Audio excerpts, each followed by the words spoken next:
dan kita sore hari ini kita berkumpul di sini untuk menunjukkan apresiasi kita, dan kita mencanangkan tekad kita bahwa tanggal 14 Februari 2024 ini kita akan menangkan Prabowo Gibran.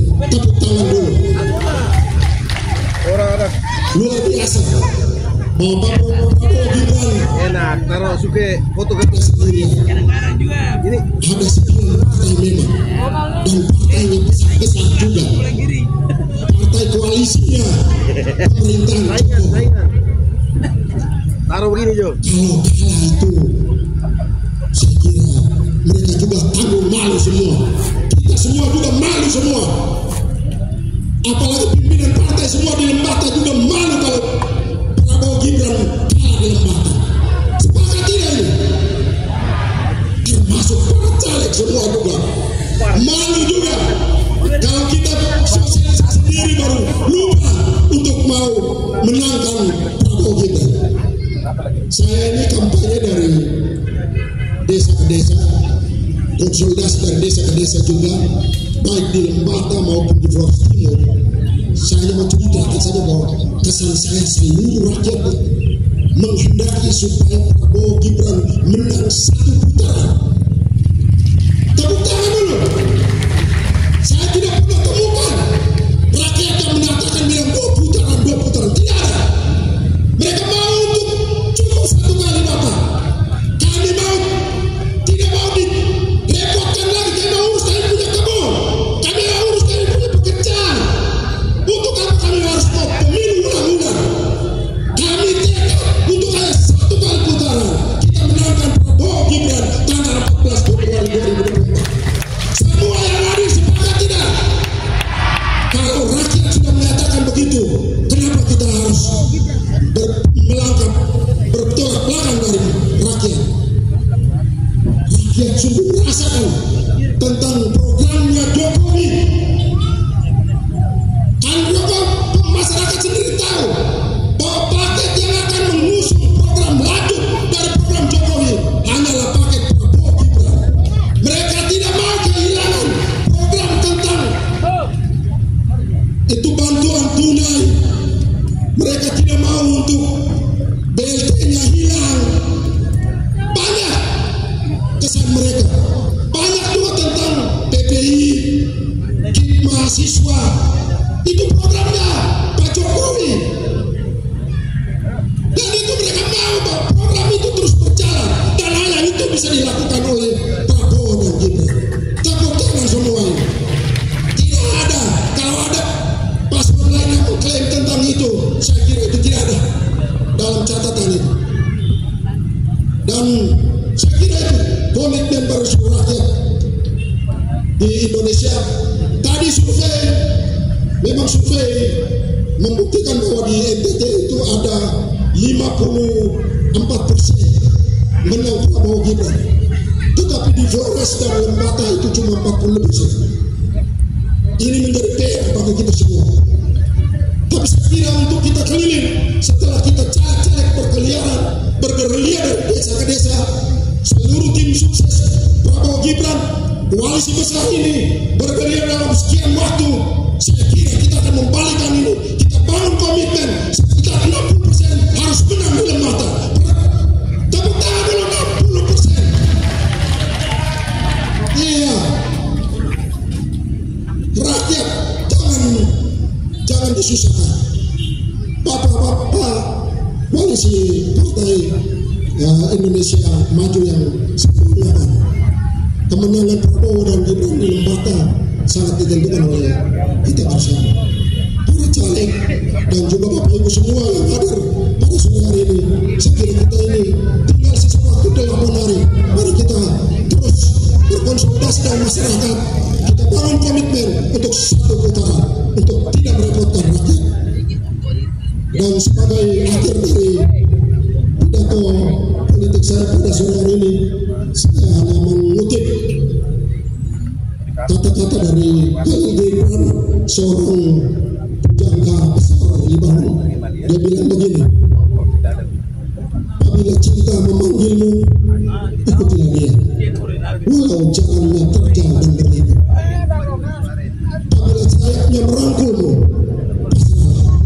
Walau di sela-sela itu ada pedang yang menusuk.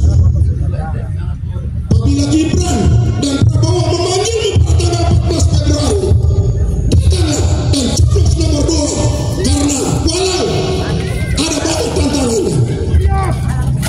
Apabila saya Garuda bersama koalisi Indonesia Maju merangkulmu, pasrahlah, karena di sana ada kemenangan Presiden Prabowo dan Gibran. Tepuk tangan, selamat sore untuk kita semua.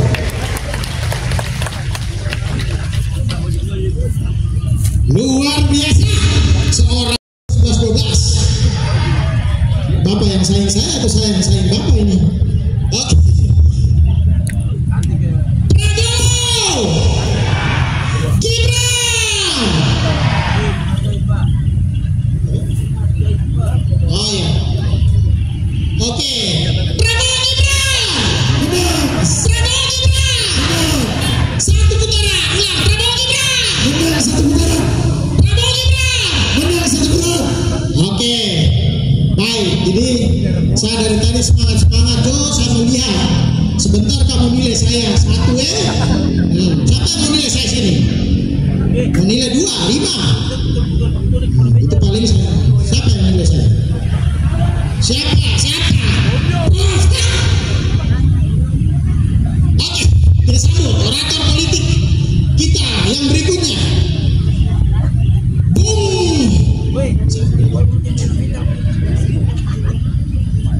Oke, Makarius Paulus.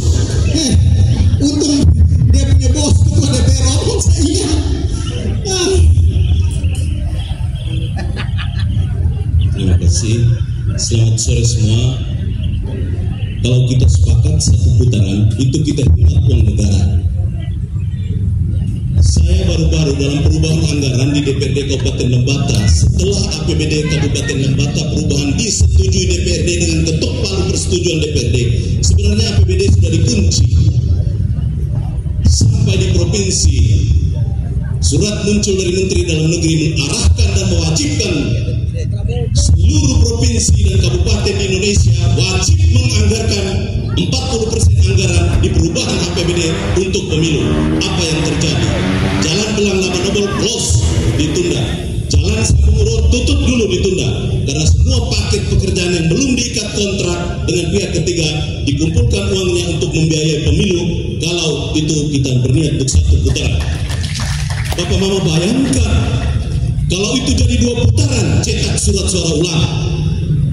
Bapak Mama bayangkan berapa banyak uang negara untuk seluruh Indonesia digulirkan lagi. Dan DPRD ini bukan uang dari pusat, Bapak Mama. DPRD kabupaten kota akan disurati duduk lagi untuk membahas anggaran untuk mengambil uang-uang masyarakat yang sudah kita anggarkan untuk buat jalan raya, untuk belanjakan, untuk menghilangkan stunting. Uang untuk bayi-bayi dalam perut diambil kembali untuk membiayai pemilu, dihibahkan kepada KPU penyelenggara pemilu dan juga Bawaslu. Dan itu pengalaman pahit yang kami alami di DPRD. Ketika anggaran sudah diberi persetujuan oleh DPRD, disurati untuk wajib menganggarkan kembali. Jika tidak menganggarkan 40%, Gubernur diperintahkan oleh Menteri Dalam Negeri untuk tidak memberikan nomor registrasi. Itu mantan Pak Sekda tahu. Kalau tidak diberikan nomor registrasi, APBD perubahan tidak akan jadi dan kembali ke APBD murni. Dan itu celakalah perencanaan perubahan kita. Bapak Mama, kesulitan anggaran ini yang mau saya sampaikan di hadapan Bapak Mama. Niat kita satu putaran itu karena kita sayang Indonesia.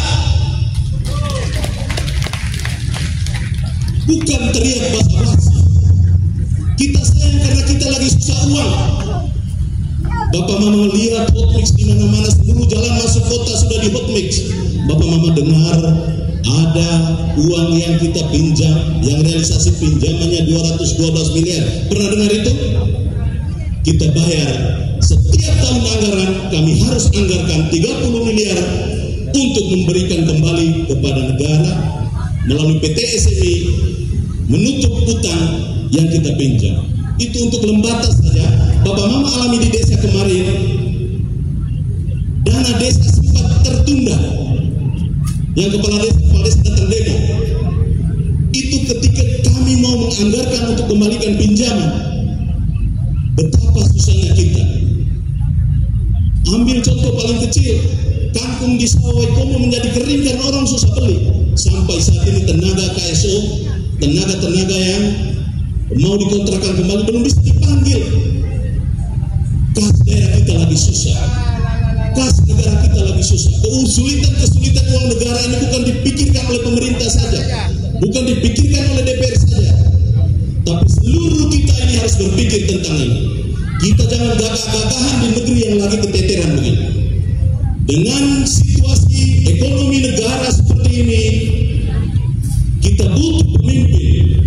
Dan sebagai anak yang lahir dari jalanan, dari dunia demonstrasi, yang dari masa kuliah teriak di jalanan untuk membangun pabrik-pabrik nasional, untuk membangun hilirisasi. Contoh terkecil, menjual pisang Bugis dan membeli pisang Moleng. Pasti pisang Moleng lebih mahal. Hilirisasi membuat pisang Bugis di Belang itu ada nilai tambahnya dan kita pakai sendiri. Kalau garam pisang Bugis jadi Moleng di rumah sendiri pasti bisa gratis tanpa ada uang yang keluar. Tetapi kalau pisang itu dikirim dulu ke pabrik yang ada di luar negeri, dikirim ke tempat industri yang ada di luar negeri, kita akan membeli produk barang jadi pasti lebih mahal ke dalam negeri. Dan Indonesia menjadi tempat masuknya barang-barang mahal dari luar yang padahal bahan mentahnya dari Indonesia. Negara kita sudah tidak mau seperti ini. Prabowo Gibran berniat agar hilirisasi nikel, hilirisasi sumber daya alam kita terjadi di Indonesia. Jangan kirim ikan dari pesisir langsung dengan ikan yang mentah ke luar negeri, tetapi diolah menjadi setengah jadi atau abon ikan lembata baru dikirim ke luar negeri. Kita ingin ada 3 kota baru di Lembata dengan peta tata ruang kita, yakni Balaurin dan Wulandoni.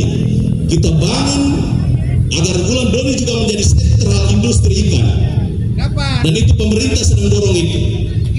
Kita dorong agar garam yang berasal dari air laut, garam curah yang dihasilkan oleh masyarakat di desa dengan menggunakan dana desa, pemerintah daerah kabupaten wajib membeli garam curah untuk diionisasikan, diberi iodionnya, lalu dijual dengan garam peledan. Maka garam dari luar akan masuk, melihat garam milik kita yang lebih murah takut masuk. Karena kalau kita punya garam peledan dengan harga 3.000 per bungkus, dari luar masuk dengan 5.000 per bungkus, padahal kualitasnya kita punya lebih baik, pasti kita pakai garam dalam daerah. Dan itu niat kita. Contoh di garam itu yang membuat kita menimbulkan penghematan. Kita akan menghemat uang dari 2 rumah tangga kita untuk membeli garam. Hasil bumi kita yang melimpah. Penjajah-penjajah asing dulu datang dengan modalnya, datang dengan orangnya. Sekarang dia kirim pinjaman, sistem pinjam luar negeri. Tapi itu dia sedang mengikat bangsa Indonesia dalam kemelut utang. Kita juga berharap agar Prabowo Gibran membawa kita keluar dari kemelut utang. Dengan program hilirisasi kita hemat uang negara. Orang akan membelanjakan barang jadi atau barang setengah jadi kita lebih mahal, maka putaran uang di Indonesia lebih besar. Dan Prabowo Gibran berniat membangun badan pendapatan negara, satu badan yang akan menghimpun pendapatan negara untuk membiayai hal-hal seperti tadi, makan siang gratis anak-anak. Di Padang saja kepala sekolah sampaikan ke saya, anak duduk menguap pagi-pagi. Karena apa ditanya, jalan dari rumah pagi-pagi tidak makan. Ini nyata. Beras mahal. Karena mengantuk di sekolah tidak makan, transfer ilmu juga tidak jalan. Sampai SD kelas 6 itu ada anak murid yang belum tahu baca. Ada anak murid sampai SMP belum banyak yang tahu baca dan menulis. Dan itu hal-hal yang kita alami. Kita berniat agar dia lebih banyak waktu di sekolah, dia tidak balik makan siang di rumah, dan sudah dihitung oleh pakar-pakar ekonomi berapa biaya makan siang anak-anak kita start dari PAUD sampai SMA. Sudah dihitung besarnya, dan kita dapat uangnya dari mana? Uang dari hilirisasi tadi. Uang dari bagaimana membangun badan pendapatan dan menampung pendapatan itu. Dengan berbicara hilirisasi seperti ini, saya juga mengharapkan agar kita kembali ke rumah kita. Kan ada 9 partai politik yang berkoalisi. Saya mengharapkan waktu sisa dengan target 60%. Setiap kita yang adalah bagian dari partai-partai kita, apalagi caleg-caleg dari partai masing-masing, mengajak diri sendiri, mengajak pasangan kita, mengajak orang dalam rumah, mengajak tetangga terdekat, keluarga terdekat untuk memenangkan Prabowo Gibran satu putaran. Sangat naif kalau caleg yang berkoalisi, partai-partai yang berkoalisi, lalu tidak menyampaikan kemenangan Prabowo Gibran. Itu tidak bisa. Maka di kesempatan ini saya meminta di waktu sisa ini seluruh caleg, seluruh kader, seluruh elemen perjuangan relawan-relawan, seluruh struktur prima mengajak diri sendiri, pertama dari diri. Saya pasti pilih Prabowo Gibran, apapun alasannya. Karena Prabowo belum tentu sampai di rumah, tetapi saya ini yang sampai di Bapak Mama.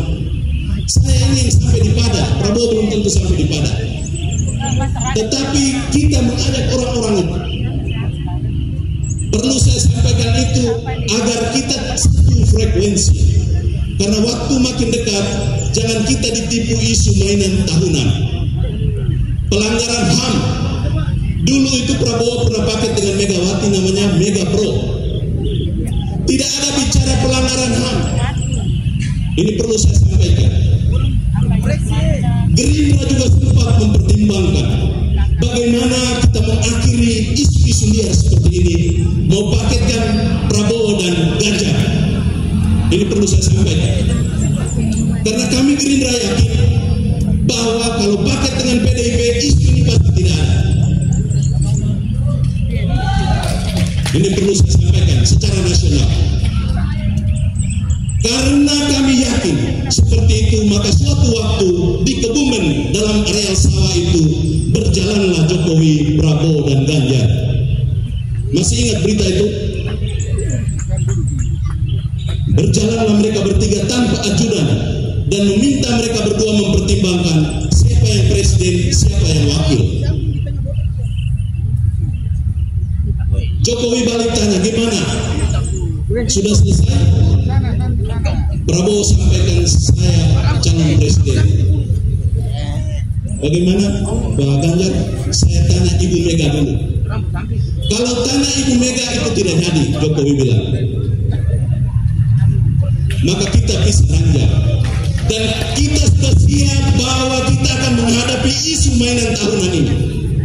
Dan saudara-saudara yang berada di bawah tenda dan mendengarkan ini, saya yakin sudah punya jantung lebih dari satu untuk menghadapi isu tahunan ini. Jangan gugup dengan mainan isu pelanggaran HAM, karena itu pasti permainan. Dan diproduksi oleh siapa? Gerindra, kami yang digembleng di Hambalang oleh Prabowo yang sudah selesai dengan dirinya. Dari Hambalang ke kebunnya yang di sebelah juga pakai helikopter. Opa. Itu sudah selesai dengan dirinya. Dari Indonesia periksa ladang minyaknya di Timur Tengah pakai helikopter pribadi. Kalau sampai dengan ini sudah selesai dengan dirinya, maka hal lain dia persembahkan jiwa raganya untuk Indonesia. Menangkan Prabowo, setuju? Untuk Indonesia itu harga mati buat diri. Sehingga saya meminta dengan sungguh pada saat ini, kita semua yang hadir di bawah tenda ini sudah harus bisa memastikan bahwa kitalah keluarga besar Prabowo Gibran. Tidak bisa tidak. Ada 9 partai. Nomor 5. Kita pasti lebih banyak dari partai koalisi lain di lembaga. Masing-masing kita mengajak seluruh jaringan kita dan kita harus bisa 60%. 40%-nya terbagi di 2 paket yang lain. Itu harapan kita dan kita sama-sama berjuang untuk itu. Jadi Adewati, Inawati kalau ke rumah ajak seluruh yang ada di sana, mau ajak seluruh yang ada di Lamora untuk Prabowo Gibran. Kita semua ajak untuk Prabowo Gibran, karena di dalam Prabowo Gibran seluruh tantangan daerah itu sudah diketahui. seluruh hal yang berkaitan dengan solusi jalan keluar itu diketahui. Masa Menteri Pertahanan tidak tahu solusinya? Maka saya yakin dengan seluruh perangkat intelijennya, Prabowo tahu di mana jalan keluar. Kalau dulu kita sampai di depan pintu gerbang kemerdekaan, Prabowo menghantar kita masuk ke dalam ruang kemerdekaan. Sehingga saya meminta untuk kita sama-sama mendukung Prabowo Gibran, memilih Prabowo Gibran. Paket itu ada di paket nomor berapa? Kita coblos paket nomor 2, menangkan Prabowo Gibran. Itulah solusi untuk Republik ini, dan kita upayakan satu putaran dengan menyumbang dari Lembata yang hari ini per survei sudah 40% berkat kerja keras kita. Kita tambahkan 20% lagi untuk kemenangan kita dengan kerja keras kita di sisa waktu, memastikan siapa-siapa di samping dan terdekat kita untuk memilih Prabowo Gibran. Sekian, terima kasih, selamat sore, selamat mencoblos tanggal 14. Oke, seperti begini ini macam Mayor Teddy yang jaga Pak Prabowo tuh. Oke, baik, Bung Paul. Satu orasi politik yang luar biasa memberikan pencerahan terkait dengan program-program Pak Prabowo dan kenapa harus satu putaran. Dan ya, kopi sudah siap, kita sambil bisa nanti diedar. Dan yang berikut saya ingin sampaikan bahwa yang hadir di sekitar sini juga saya lihat ada teman-teman saya yang berbeda pilihan politik yang setiap hari kami berkelahi di grup itu, grup ruang baca. Mereka berdiri dan lihat saya omong dari tadi. Hari-hari ini mereka masih kirim yang dosen-dosen apa itu, tanda tangan apa yang bulan pakai itu kan. Mereka masih kirim bilang apa segala macam catatan apa. Saya mau lihat. Jadi nanti kalau Prabowo Gibran menang, kau mau apa? Kau teriak di sini siapa dengar? Repot Pak. Jadi jangan korek. Kami sekarang santai tidur tunggu planet. Kamu masih goreng isu 100 tahun lalu kan masih ngomong bicara etika membasu. Oke, baik, yang terakhir ini sebagai pemuka saya lihat hujan rintik-rintik, saya lihat ketua DPR tadi tenaga dalam ya. Usir ketua DPR sekarang suara tenaga dalam. Ini lama-lama suara semua di TPS 1000 suara satu periode lagi. Oke, kita sambut penasehat dari Koalisi Indonesia Maju, tim kampanye daerah Prabowo Gibran Kabupaten Lembata, Petrus Gero.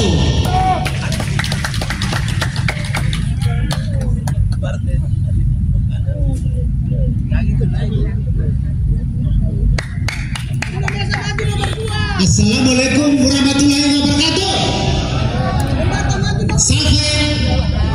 Salam, Om Swastiastu, Namo Buddhaya, salam kebajikan dan selamat sore, salam sehat untuk kita semua.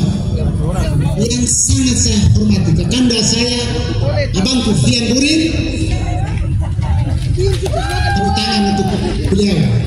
Betul, beliau ikut ambil bagian untuk membentuk saya menjadi seorang kader hingga saat ini. Jangan pernah sekalipun kita melupakan sejarah. Yang saya hormati para ketua koalisi yang saya tidak sebutkan satu persatu, Abang Sirius, Adindaku berdua dan semua yang barangkali tidak sempat hadir karena semua sedang berenang di dalam lapangan politik untuk menentukan pilihan politik tahun 2024. Saya percaya di dalam kesungguhan mereka berkarya, mereka sedang menjual figur-figur pilihan Prabowo Gibran. Prabowo Gibran menang. Prabowo Gibran satu putaran. Prabowo Gibran presiden yang kita cari ini presiden. Pertama, kenapa Partai Golkar berada di koalisi? Partai besar yang hidup ikut mengawal bangsa ini ada di koalisi ini. Kita tahu Golkar punya segudang kader dan begitu banyak kader digunakan untuk membangun lewat tanah Nusa Tenggara Timur dan juga Indonesia. Dan kita tahu dimanapun ada kepemimpinan bangsa ini, Golkar ikut serta di dalam kabinet karena sifat karya kekaryanya ada di situ. Kita lihat waktu dahulu kala, waktu Pak Prabowo masih tergabung di dalam Partai Golkar, dia adalah alumni juga dari Partai Golkar. Karena itu Golkar harus juga mengambil pilihan politik untuk mendukung kadernya, mendukung kadernya yang sekarang sudah memiliki rumah baru yaitu Gerindra. Tetapi kita yakin bahwa untuk menjadi pemimpin bangsa ini kita butuh seorang tokoh panutan, tokoh bangsa, tokoh yang menjadi idola masyarakat Indonesia.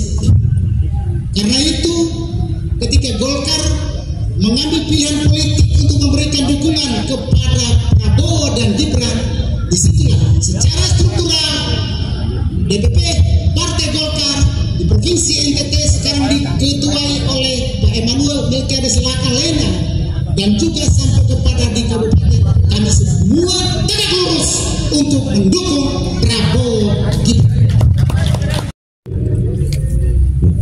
Jadi kalau dari survei di lembaga ini cukup 10 orang jawab saja.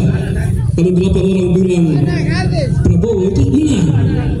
Karena untuk survei satu Indonesia secara ilmiah dibutuhkan hanya 1.200 orang. Ya? Jadi kemenangan ini soal di tangan kita. Kemudian yang terakhir Bapak Mas Wah, karena semua hari ini juga adalah hari ulang tahun Partai Gerindra. Dan oleh karena itu saya mengucapkan terima kasih atas dukungan seluruh rakyat Pembata, seluruh rakyat Indonesia kepada Partai Gerindra yang baru 16 tahun. Yang baru 16 tahun berada di Republik ini, ikut membantu bangsa ini dengan melahirkan begitu banyak pemimpin, mulai dari daerah sampai pusat. Ada sekian ribu anggota DPR di seluruh Indonesia, ada sekian ribu anggota DPR provinsi, ada sekian ratus DPR RI, ada sekian ratus wakil bupati, ada sekian puluh bupati, ada sekian gubernur, wakil gubernur, dan itu lahir dari seorang Prabowo. Dia mau kekuasaannya diambil secara konstitusional, secara demokratis, maka dia membangun partai dan dia melahirkan banyak kader bangsa ini untuk membantu membangun tanah air kita.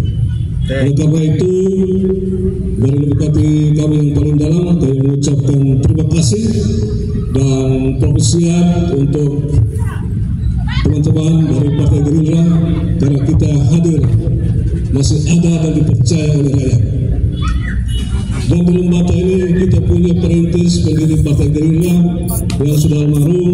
Saya mengajak kita semua menundukkan kepala untuk mengenang arwah Ketua pertama Bapak Petrus Ola Sabang, kemudian penasihat-penasihat kita yang sudah almarhum Bapak Andreas Pataltolo, Bapak Henrikus Pitaguri, Bapak Markus Krai, dan Bapak Andreas Hani.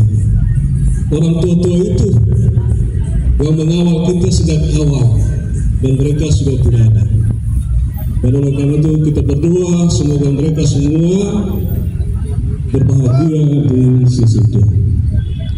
Dan atas kehadiran kita semua dan atas acara ulang tahun ini tidak ada potongan tumpeng, tetapi ada kopi untuk kita sama-sama nikmati sore ini. Mungkin bisa diedarkan kopinya atau gimana? Coba dicek, kita ngopi bareng bersama. Mungkin itu saja Bapak Naswa, dan dengan mohon restu leluhur tanah dan berkat Tuhan yang Maha Kuasa, Saya atas nama tim kampanye daerah Kabupaten Lembata Prabowo Gibran menutup rangkaian kampanye kita ini dengan ucapan banyak terima kasih. Salam satu putaran. Salam satu putaran. Terima kasih dan selamat sore untuk kita semua.